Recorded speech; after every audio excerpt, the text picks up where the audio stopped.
Hello there my friends, and welcome back to the channel. Today I wanted to talk to you a little bit about how to tension your yarn in your left hand when you're crocheting. So this is a good video for someone who's just starting in crochet and wants to know how they should be holding the yarn, or somebody who is crocheting who might be struggling with how they should be holding it. Maybe you have uneven tension, maybe you just don't find you get through crocheting very quickly because you're not holding it in a comfortable, efficient way. Any of those type of issues we're going to address, so stay tuned, we're going to get right into it. So I've just created a slip knot and I'm going to put my crochet hook into it. If you don't know how to do this part, just go back to my previous video, how to begin the crochet with the slip knot or the magic ring. Okay, so we're going to put our hook into the slip knot. So this here, see how my left hand, how I'm holding this yarn? This is how I'm going to show you how to hold this, and it's very efficient because you have this tight little taut guitar string type thing right here where you can just use your hook and you can just pull stitches through. So it's very quick and efficient, and it's the way I've always done it, and I can crochet pretty quick. So I find it very comfortable, I find it very fluid, I find it very enjoyable to hold my yarn in this way, so I'm going to show you how I do it. Okay, so you're gonna, if you're left-handed, just do everything that I say backwards. So if I say left hand, do right hand. If I say move it to the right, then move it to the left, etc. Just mirror exactly what I do. And then if that doesn't work, go back and try it how I say it as a right-handed person. Okay, so I'm going to assume you're right-handed from here on out. So take it in your right hand, the hook and the yarn, and let it drop with gravity. So I'm holding it here and it's just hanging. Okay, and then you're going to take your left hand, palm up, and you're going to lead with the pinky. So you're going to go to this hanging yarn here. You're going to lead in with the pinky so that the pinky and the ring finger, that spot is where the yarn is going in. Okay, so lead in with the pinky. Then turn your hand towards the yarn, and then take your index finger and just bend it under the yarn like that. So that's what we want to see from the inside. And then when you look at the top of the hand, the middle two fingers should be free of yarn. So then we just, if we're not close enough to the hook, like if you're way down here like this, you just want to slide this whole thing up so closer to the hook. So we're up here. Okay, so we've got two middle fingers empty of yarn when we look at the top, and then if you tighten your fingers down, you can see you can make some tightness here. So that's what we want. So now you're just going to keep that tightness and turn your hand towards the hook like this. And throughout this whole process, you need to train yourself to stick your index finger straight out, just straight out like that. So just continue to do that, and then do not stop doing that. And now you're going to pinch. Now don't pinch with this finger, keep your index finger straight out and pinch at this knot up here with your middle and thumb, keeping that index finger straight out. And if you've lost your tension here, reach around with your other hand and pull on that. So now we still have our tight guitar string, and we're pinching right here at the knot or loop, actually slightly above it, because our goal in pinching here is to hold this opening open. Because our ultimate goal then is to take the hook down in front of this guitar string and back up, and see how I'm pinching right here so that I can hold this loop open, so that when I drag my hook to the right, I may have to rotate my head of my hook down so it can make it through that opening, but I'm holding that opening open. So I can slide that right to the right, and we've made a chain. So now after each stitch or every few stitches, I have to move my pinching fingers up like that. So I'm really pinching all the way up here. Sometimes you can get away without moving them for a couple stitches. So let's do that again. So I'm holding this open, hook in front of the guitar string. So it's always best if you do it like that, and then slide your hook through the opening. You might have to rotate the head downward like that, and then come in through that opening that you're holding open. And there it is, we made a chain.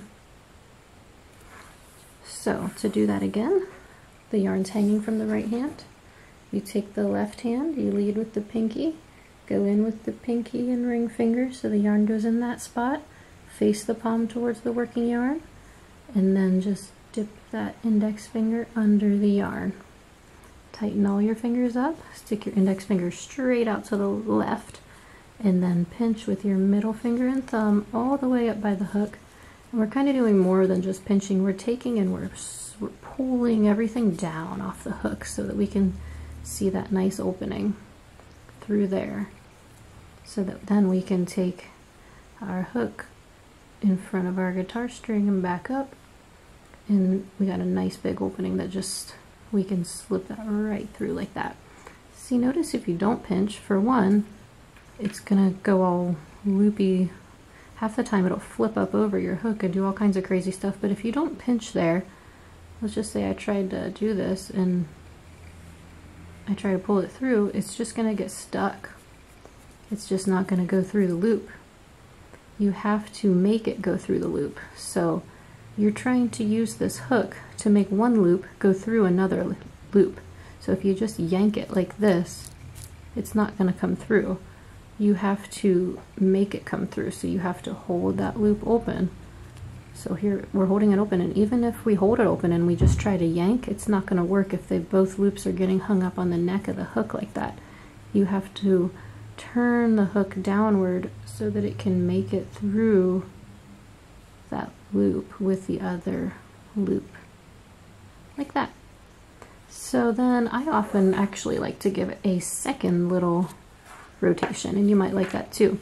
So you can try it like this. A lot of times with thinner yarns I find I need a second loop. Sometimes I don't.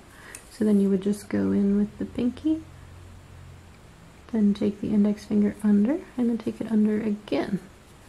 And then you have a nice amount of tension there. So just play with what works for you. And so each time I make a chain, I'm actually taking my pinky and I'm doing this little flutter motion out here, which gets more yarn to come from my ball and lets it to feed into my guitar string here for me to crochet with.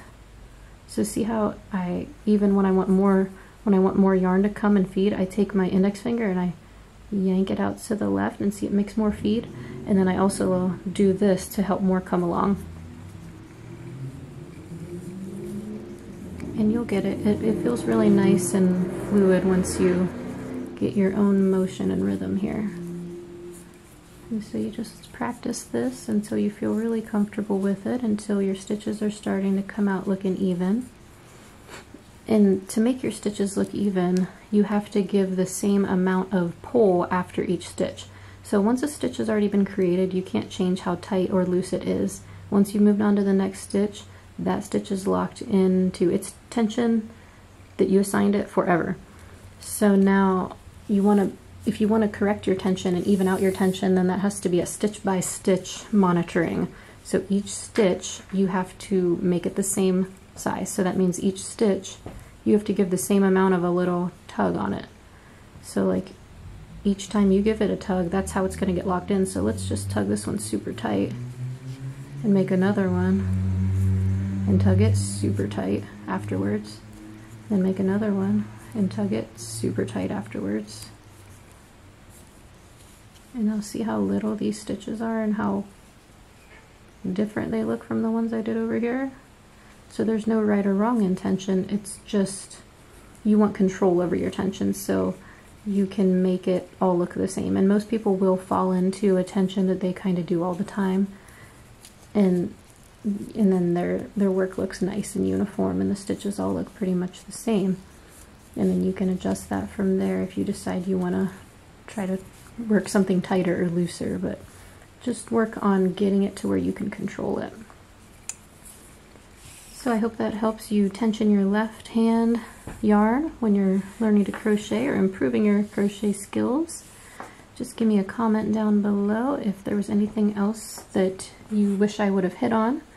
I like to use this Malabrigo Rasta or other super bulky yarn when I'm starting or teaching people because it's just easy to hold and it's easy to see. So you can get Malabrigo Rasta on our website, shoppindrop.com. Thank you so much for watching. Please give my video a like and a subscribe to my channel, and I'll see you next time.